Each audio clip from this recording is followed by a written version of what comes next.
केवल इसमें गंदगी फेंकने के अलावा और कोई भी किसी भी तरह का कोई सरोकार किसी का नहीं लगता। तो नहाते वहाते थे उसमें?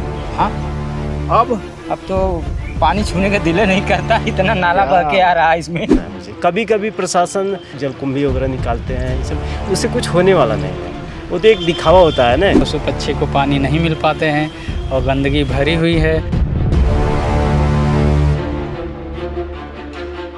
नमस्कार, आजमगढ़ ज़िले में हम हैं, शहर के नज़दीक बिल्कुल। शहर के बीचों बीच एक नदी बहती है जिसको तमसा नदी कहते हैं, जिसको टोंस भी कहते हैं। और यह नदी इस शहर के इतिहास की एक महापंडित राहुल सांकृत्यायन की ननिहाल यहीं बगल में ही 3-4 किलोमीटर दूर रानी की सराय में एक गांव है पंदहा, वहाँ पर है।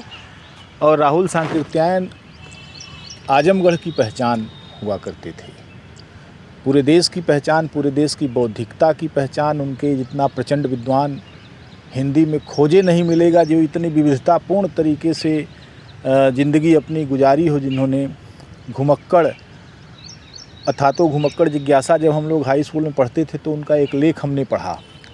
बाद में पता लगा उन्होंने घुमक्कड़ शास्त्र नाम से कई खंडों में एक किताब लिखी है।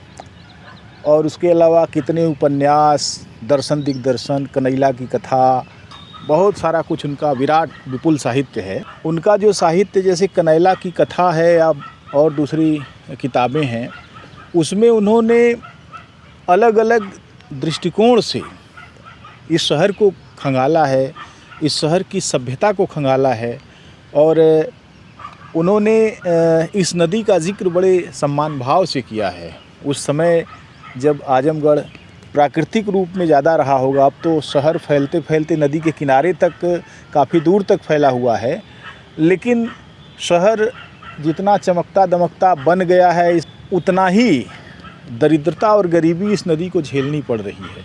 हम अभी इस पुल को, जो कि बनारस और आजमगढ़ रोड पर है, इससे जब नीचे उतर रहे थे तो एक नाला मिला जिसमें गंदा पानी शहर का बहकर इस नदी में गिरता है।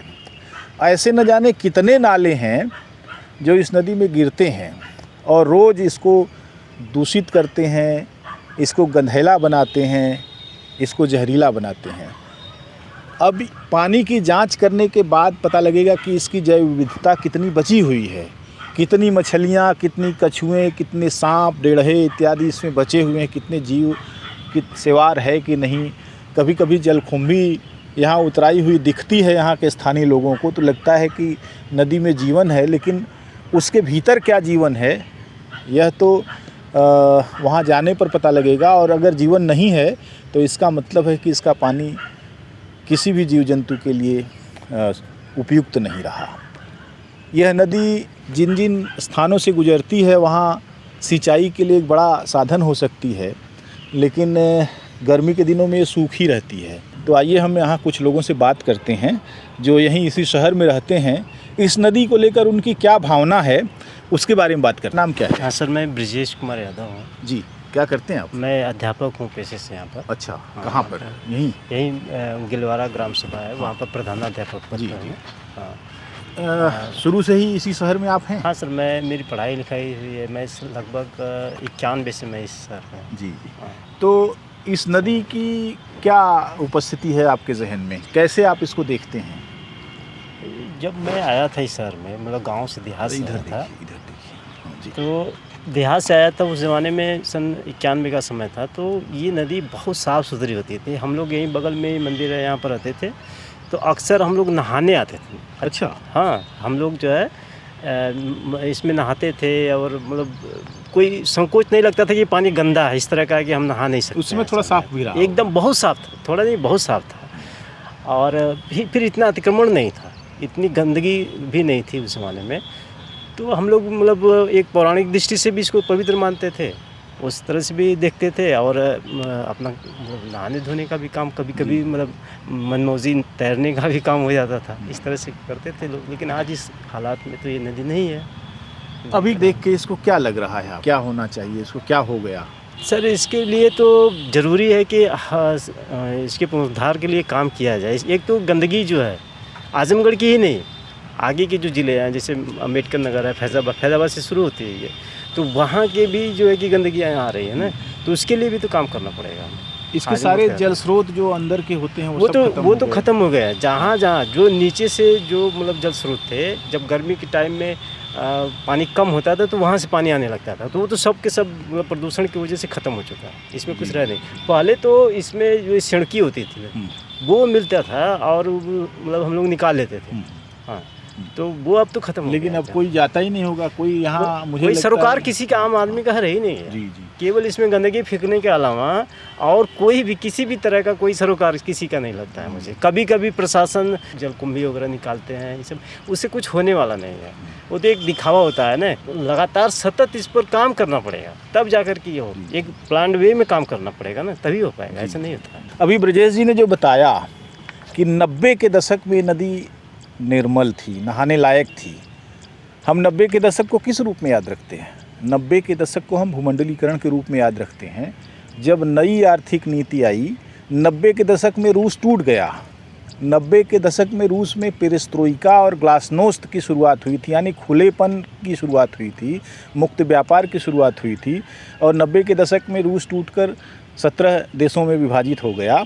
90 के दशक में तमाम विदेशी पूंजी को भारत के लिए खोल दिया गया, तमाम सारे कारपोरेट बने, तमाम सारे कारपोरेट आए यहाँ। 90 के दशक में पैसे का दबाव बढ़ा और 90 का दशक ऐसा दशक है जिसने आदमी के पूरे चरित्र को बदलना शुरू किया उसने। और 90 का ही वह दशक है जो इस नदी के लिए खतरनाक है। कितनी माने अजीब बात है कि 90 का दशक जो कि बहुत उर्वर दशक माना जा सकता था, वह वास्तव में अंदरूनी ज़िंदगी को के लिए कितने खतरे की घंटी लेकर आया। हमारे एक और साथी यहाँ पर हैं। बिल्कुल युवाओं के लिए विचार करने का समय है कि एक नदी शहर का सौंदर्य होती है, शहर की जान होती है, उसको कैसे जो है उस नदी को बर्बाद होते हुए लोग देखते हैं। आपको क्या लगता है, आप कहाँ से हैं और क्या नाम है आपका? मेरा नाम तो पंकज कुमार है। जी।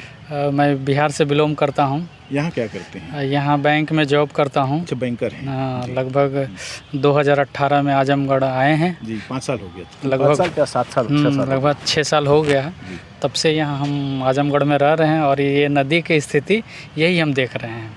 अभी थोड़ी सी बारिश हो रही है तो पानी है, उसके बाद जब बारिश ख़त्म होगी ये नदी सूख जाती है, इसमें पशु पक्षी को पानी नहीं मिल पाते हैं और गंदगी भरी हुई है।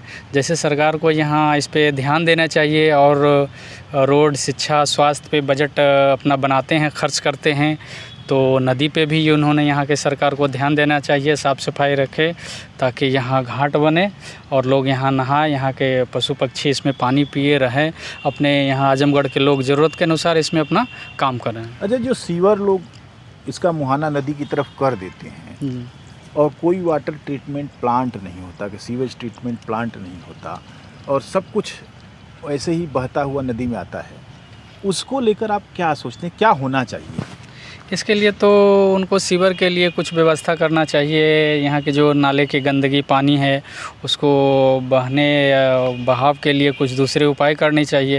ये नदी में बहा देते हैं लोग गंदे गंदे पानी, नदी उससे दूषित हो जाते हैं, इससे प्रभावित होते हैं, वायु पानी गंदे हो जाते हैं। इनके लिए सरकार को कुछ उपाय करने चाहिए। लोगों का क्या दायित्व बनता है? लोगों को तो पहले हम यहाँ के लोग सुधरें, साफ़ सुथरा बनाएं, फिर सरकार से डिमांड करें, वो देखें। पहले तो हम खुद यहाँ के लोग को इस पे सफाई पे ध्यान देना होगा। नदियों की दुर्दशा भारत में इतनी ज़्यादा हो चुकी है कि अब कोई भी नदी जीवनदायिनी नहीं दिखती है, जबकि नदियों ने जीवन दिया, नदियों ने सभ्यताओं के विकास में योगदान दिया। उनके किनारे पानी के कारण लोग बसते गए और धीरे धीरे गांव बने, गांव कस्बे बने और कस्बे नगर बन गए, नगर महानगर बन गए।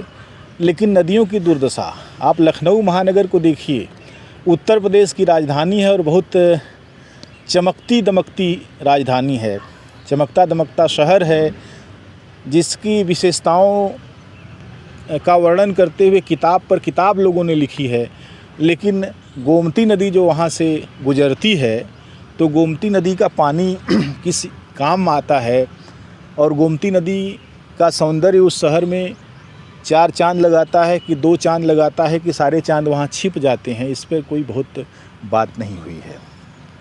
उसी तरीके से बनारस से गुजरने वाली वरुणा नदी और गुजरती हुई एक अस्सी नदी जो कि अब नाला बन गया है, इन दोनों के नाम पर ही बनारस को वाराणसी कहा गया। वरुणा और अस्सी के बीच में जो शहर बसा है उसको वाराणसी कहा गया। गंगा नदी के किनारे ये शहर बसा हुआ। दोनों नदियाँ नाबदान बनकर तमाम सारे गाँवों कस्बों की गंदगी ढो कर ले जाती हैं और गंगा में उड़ेलती हैं। गोमती नदी है जो हम जिसका जिक्र कर रहे हैं, जो लखीमपुर खीरी की तरफ से आती है, लखनऊ होते हुए, जौनपुर होते हुए, सुल्तानपुर जौनपुर होते हुए, वो बनारस में गाजीपुर और बनारस के सीमा पर गंगा नदी में गिरती है और वह भी लगभग इतनी दुबली और इतनी दूषित हो चुकी है कि उसका उपयोग ख़त्म है। ये हमारे लिए बहुत दुख की बात है कि जब हमको प्रकृति की सबसे ज़्यादा ज़रूरत है तब हम प्रकृति के सबसे ज़्यादा नज़दीक हुए।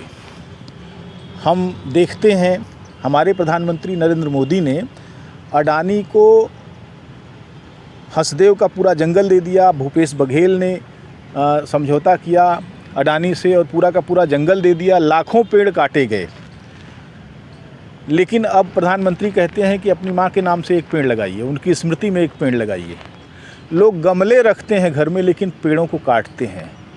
यह जो क्रुएल्टी हमारे स्वभाव में आ गई है प्रकृति के प्रति, वह कहाँ हमको ले जाके खड़ा करती है। मुझे आज यह कहने में बड़ा शर्म और संकोच हो रहा है कि इस शहर के लोग इस नदी के किनारे कभी आते होंगे कि नहीं आते होंगे।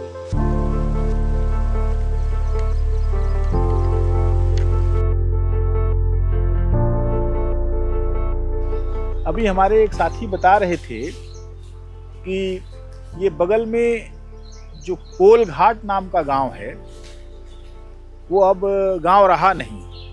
कई साल हो गए।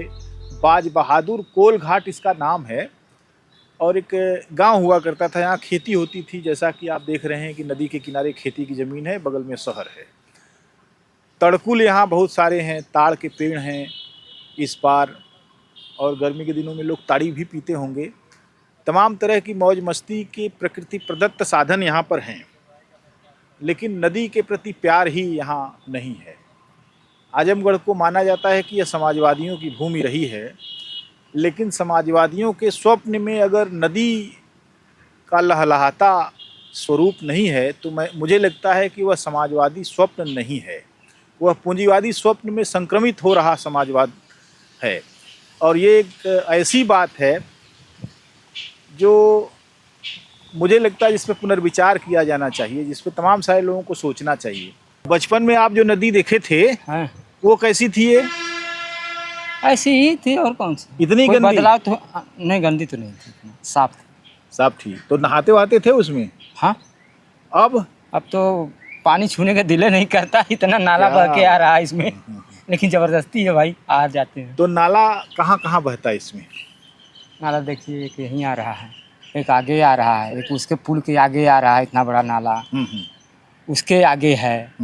फिर इधर है रोडवेज के यहाँ 2-3 यहाँ से पड़ जाएगा। जगह के नाम बताइए। माने 8-10 नाले हैं इतने दूर हाँ, में? इतने दूर में डाल और सारे गंदगी यहाँ ले आके भाई पूरा डालते हैं। शहर जो बसा है, इतना बड़ा शहर है, तो ये पानी कहाँ जाएगा? उनका निकास इसी में है जी। तो इस नदी को साफ करने के लिए क्या उपाय किया जाना चाहिए? ये तो बहुत दिन से सफाई का सुन रहे हैं हम, 10 साल हो गया कि सफाई हो रही है, इसकी होने वाली है। आज तक तो कुछ नहीं हुआ। नहीं हुआ तो क्या होना चाहिए? लोगों को क्या करना चाहिए? सरकार को क्या करना चाहिए? कुछ बताइए। इस नाले का पानी अगर कहीं निकाल के ले जाए भाई, बाहरी हिस्से से छोर से बना करके, नहर निकाल करके कहीं से, तब तो सफाई हो सकती है इस नदी की। बाज बहादुर कोलघाट से पूरे शहर का नाला इस नदी में गिराया जाता है। पूरे शहर की गंदगी, पूरे शहर का सीवर इस नदी में आता है, उसका कोई ट्रीटमेंट नहीं है। सारे जितने भी शहर दिखते हैं, एक साथी हमारे अध्यापक ब्रिजेश कुमार यादव बता रहे थे, 356 नदियाँ पूर्वांचल में थीं जो अब लुप्त हो गई हैं। एक युवा कवि और प्रशासनिक अधिकारी हैं राकेश कबीर, डॉक्टर राकेश कबीर ने मुझसे एक बार कहा था कि उन्हें इस बात का बड़ा दुख होता है कि जब वो गोरखपुर देवरिया के बीच में ट्रेन पर जाते हैं तो बहुत सारी जो पुरानी नदियाँ थीं उनको अब नाला कहा जाता है। उन्होंने नदियों को लेकर बहुत तरह के काम किए हैं, नदियों पर कविताएं लिखी और उनके 2 संकलनों का नाम नदियां बहती रहेंगी और नदियां ही राह बताएंगी, ये तो नदियों पर ही है। तो ऐसे तमाम सारे स्वप्नदर्शी युवा जो कविताएं लिखते हैं, जो कुछ करना चाहते हैं, ऐसे लोगों को करना चाहिए। हम लोगों ने वरुणा नदी को लेकर पिछले दिनों एक यात्रा निकाली। बहुत लोग यात्राएं करते रहते हैं। मध्य प्रदेश में हमने देखा बहुत सारे युवा नदियों किनारे किनारे सैकड़ों किलोमीटर तक पैदल चलते रहे। उन्होंने लोगों से बातचीत की और उस नदी के बारे में जाना। हमको लगता है कि तमसा नदी को भी इस रूप में जाने की ज़रूरत है। नदी के किनारे रहने वाले मछुआरा समुदाय का बहुत महत्व होता है, क्योंकि वो नदियों से जो जलीय जीवन और उनका जो स्थलीय जीवन है, इन दोनों का अंतर संबंध बहुत गहरा होता है। सुरेंद्र चौहान। अच्छा, कहाँ के हैं आप? अरे बाईपास। अच्छा, तो यहाँ आप क्या कर रहे हैं? मछली मार रहे हैं? देखिए, मुझे अकबर और बीरबल के किस्से से एक किस्सा याद आ गया। एक दिन जो है किसी ने पूछा बीरबल से कि क्या कर रहे हो, तो उसने कहा झक मार रहा हूँ। तो अकबर को लेकिन बड़ा ख़राब लगा, क्या झक मारना क्या होता है? तो उसने बताया कि झक माने मछली होती है।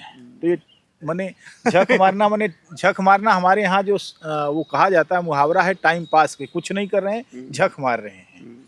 तो ये टाइम पास तो सचमुच है। तो ये बताइए, जब 3-3 कांटा आप लगाए हैं और वो मिले, अच्छा मछली क्यों नहीं मिल रही है? गंदा पानी है। गंदा पानी की वजह से? हाँ। तो बताइए साफ कैसे होगा? हाँ? साफ होगा, बरसात खत्म होगी साफ होगा। साफ हो जाएगा? हाँ। तब मछली मिलेगी? मिलेगी। कितने दिन तक नदियाँ साफ रहती है? कौन सी? नदी कितने दिन तक साफ रहती है? 8 महीने। 8 महीने साफ रहती है? 8 महीने आपको मछली मिलती है? मिलती। तब झक नहीं मारते हैं। नदी चाहे जैसी भी हो, जितनी भी छोटी हो, जितनी भी कम दूरी तय करती हो, लेकिन कम से कम 100-200 किलोमीटर नदियाँ दूरी तय करती ही हैं।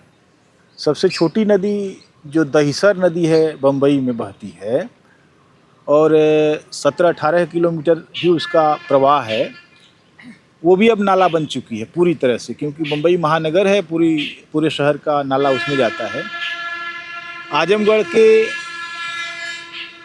पूरे इलाके से सर्पाकार तरीके से घिरती हुई, गुजरती हुई यह नदी जैसे जैसे गुजर रही है, तो लोगों ने, मोहल्लों, और सबसे बड़ी चीज़ तो यह है कि नगर पालिका ने यह नाला बनाया होगा। नगर पालिका ने नाला बनाया होगा, तब पानी गिरता होगा, यहाँ गिराया जाता होगा, माने सुनियोजित तरीके से गिराया जाता होगा। तो निश्चित रूप से अगर सुनियोजित रूप से नाला गिराया जा रहा है, तो प्रदूषण का जिम्मेदार भी सुनियोजित तरीके से ये प्रशासनिक इकाइयाँ ही हैं। लोग जिनके गाँव से नदी गुजरती है, वो चाहते हैं कि नदी साफ रहे, और वो सुन भी रहे हैं। 10-100 साल से एक अभी कह रहे थे कि नदी की सफाई की बात सुन रहे हैं, लेकिन कुछ नहीं हो रहा है। ये कह रहे हैं सरकार भी क्या करे, तो सरकार नहीं करेगी तो कौन करेगा, लोग नहीं करेंगे तो कौन करेगा, और कैसे होगा, एक बहुत बड़ा प्रश्न है। और निश्चित रूप से इन प्रश्नों का एक मंजिल बनती है, वो ये कि नदी साफ़ सुथरी हो, जीवनदायिनी हो, सिंचाई के काम आए, नहाने के काम आए, और नाबदान न बनाया जाए इसको। आजमगढ़ के तमसा नदी के किनारे से गांव के लोग के लिए मैं रामजी यादव।